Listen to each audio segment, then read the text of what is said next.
Hi అండి, నమస్తే. నేను మీ Malleswari. Welcome back to Malleswari kitchen. ఈరోజు ఒక స్నాక్ రెసిపీ చేసి చూపించబోతున్నానండి. ఈవినింగ్ టైంలో మనకి అప్పటికప్పుడు వేడివేడిగా ఏదైనా తినాలనిపిస్తే ఇలా సింపుల్గా టేస్టీగా ఆలూ బోండా చేసి చూడండి. మనకి బయట బండి మీద దొరికే ఆలూ బోండా లాగే చాలా బాగా వస్తాయండి. టేస్ట్ మాత్రం చాలా బాగుంటాయి. ఒకసారి తప్పకుండా ట్రై చేసి చూడండి. మరి ఇప్పుడు ఈ ఆలూ బోండా తయారు చేయడం కోసం ఫస్ట్ ఒక అర కేజీ ఆలూని తీసుకొని ఉడికించేసి ఇవి పూర్తిగా చల్లారినాక పైన పొట్టు తీసేసుకొని మనం ఇలా చిన్న చిన్న ముక్కలుగా చేసుకోవాలి. ఇక్కడ వీడియోలో చూపిస్తున్నాను కదా, ఈ విధంగా చేసి పెట్టుకోవాలి. ఇప్పుడు గ్యాస్ ఆన్ చేసుకొని ఒక ప్యాన్ పెట్టుకొని ఇందులోకి 1 టేబుల్ స్పూన్ ఆయిల్ వేసుకోవాలి. ఆయిల్ కొద్దిగా వేడైన తర్వాత ఇప్పుడు ఇందులోకి 1 అర స్పూను ఆవాలు వేసుకోవాలి. అలాగే 1 అర స్పూన్ జీలకర్ర కూడా వేసుకొని వీటిని కాస్త ఫ్రై అవనివ్వాలి. ఈ ఆవాలు జీలకర్ర కూడా కాస్త ఫ్రై అయిన తర్వాత ఇప్పుడు ఒక మీడియం సైజు ఉల్లిపాయను కూడా ఇలా సన్నగా కట్ చేసుకొని వేసుకోవాలి. అలాగే ఒక 3 పచ్చిమిర్చిని కూడా ఇలా సన్నగా తరిగేసి వేసుకోవాలి. ఇక్కడ నేనైతే 4 పచ్చిమిర్చిని కట్ చేసుకొని వేసుకున్నానండి. మీరు తినే కారాన్ని బట్టి పచ్చిమిర్చి అనేది చూసుకొని వేసుకోండి. ఇప్పుడు ఇందులోకి 2 రెమ్మల కరివేపాకును కూడా సన్నగా కట్ చేసుకొని వేసుకోవాలి. ఇలా కరివేపాకు వేసుకోవటం వల్ల మంచి ఫ్లేవర్ అనేది వచ్చిందండి ఈ బోండాకి. ఇలా కరివేపాకు కూడా వేసుకున్నాక ఇవి కాస్త పచ్చివాసన పోయేంత వరకు ఫ్రై చేసుకోవాలి. ఇలా ఫ్రై అయిన తర్వాత ఇప్పుడు ఇందులోకి ఒక 1/2 టీ స్పూన్ పసుపు వేసుకోవాలి. ఇలా పసుపు కూడా వేసుకున్న తర్వాత మీరు కావాలనుకుంటే ఇక్కడ 1 అర స్పూను అల్లం వెల్లుల్లి పేస్ట్ కూడా వేసుకొని పచ్చివాసన పోయేంత వరకు ఫ్రై చేసుకోవచ్చండి. నేను మాత్రం వేయలేదు, మీరు కావాలంటే వేసుకోండి. ఇలా పసుపు కూడా వేసుకున్న తర్వాత ఇంకా డైరెక్ట్గా 1 అర స్పూను గరం మసాలా, 1 అర స్పూను ధనియాల పొడి వేసాను. ఇలా వేసుకున్న తర్వాత 1 అర స్పూను కారం, మనం పచ్చిమిర్చి కూడా వేసుకున్నాం కాబట్టి కారం అనేది చూసుకొని వేసుకోండి. నేనైతే 1 అర స్పూను వేసుకొని ఒక అర నిమిషం పాటు ఇవి కొద్దిగా పచ్చివాసన పోయేంత వరకు ఫ్రై చేసుకోవాలి.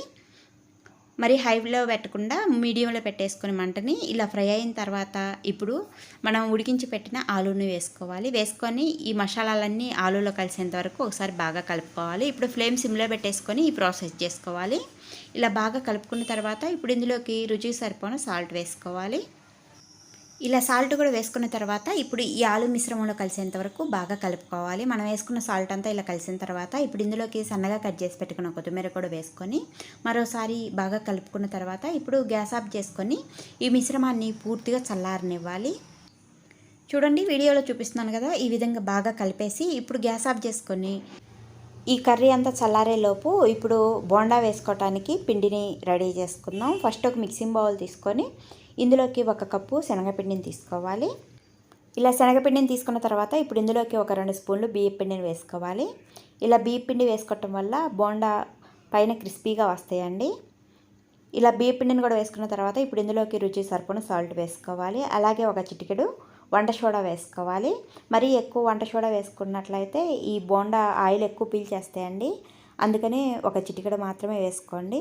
వేసుకున్న తర్వాత ఇప్పుడు ఇందులోకి 1 అర స్పూను వాముని అరచేతిలో వేసుకొని ఇలా రబ్ చేసుకొని వేసుకోండి. అప్పుడు మంచి ఫ్లేవర్ అనేది యాడ్ అయ్యిద్ది ఈ బోండాకి. ఇలా వామును కూడా వేసుకున్న తర్వాత ఇలా బాగా కలుపుకోవాలి. ఇలా కలుపుకున్న తర్వాత ఇప్పుడు ఇందులోకి కొద్దిగా వాటర్ పోసుకుంటూ పిండిని ఎక్కడ ఉండలనేది లేకుండా బాగా కలుపుకోవాలి.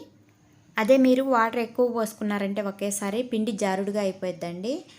అప్పుడు బోండా అనేది సరిగా రాదనమాట. ఇక్కడ పిండిని అంతా కలిపినాక చూపిస్తున్నాను చూడండి. పిండిని ఈ విధంగా మరీ గట్టిగా కాకుండా మరీ లూజ్గా కాకుండా ఇలా కలుపుకున్నామంటే బోండా అనేది పర్ఫెక్ట్గా వచ్చిద్ది అనమాట. ఇప్పుడు పిండిని ఇలా కలుపుకున్న తర్వాత గ్యాస్ ఆన్ చేసుకొని ఒక బాండీలోకి డీప్ ఫ్రై సరిపోయిన ఆయిల్ పోసుకొని ఆయిల్ బాగా వేడైన తర్వాత మనం రెడీ చేసి పెట్టుకున్న ఆలూ స్టఫింగ్ని కావాల్సినంత సైజులో ఉండల్లాగా చుట్టి పెట్టుకోవాలండి. ఆ వీడియో క్లిప్ నా ఫోన్లో ఎక్కడో మిస్ అయింది. ఈ ఉండని ఒక్కొక్క ఉండని తీసుకొని శనగపిండి మిశ్రమంలో ముంచేసి ఇలా ఆయిల్లో బోండాలు వేసుకోవాలి.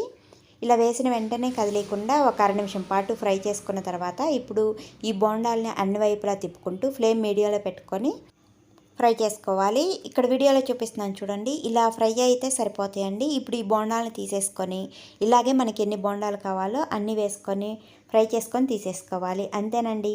ఈవినింగ్ టైంలో మనకి అప్పటికప్పుడు ఏదైనా తినాలనిపిస్తే సింపుల్గా ఇలా ఆలూ బోండా వేసి చూడండి, చాలా బాగుంటాయండి. మనకి బండి మీద దొరికే బోండా లాగే ఉంటాయి. మరి ఈ వీడియో నచ్చినట్టయితే లైక్, షేర్, సబ్స్క్రైబ్ చేయండి. Thanks for watching.